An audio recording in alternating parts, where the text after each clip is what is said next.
बाजूला बाजूला, हात दोन्ही मांडीवर, स्वस्थ शरीर. पुढचं आसन आहे उत्तान मंडूकासन. दोन्ही गुडघ्यामध्ये थोडं अंतर वाढवा. सावकाश दोन्ही पायाचे अंगठे एकमेकाच्या जवळ.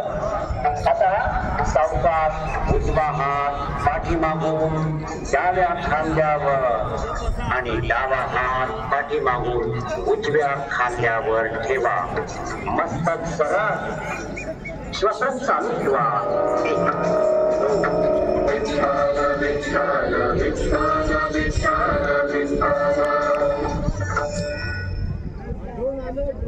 हळुवारपणे उजवा हात सरळ, डावा हात सरळ. हळुवारपणे खांद्याच्या रेषेत, हात मांडीकडे, स्वस्थ शरीर.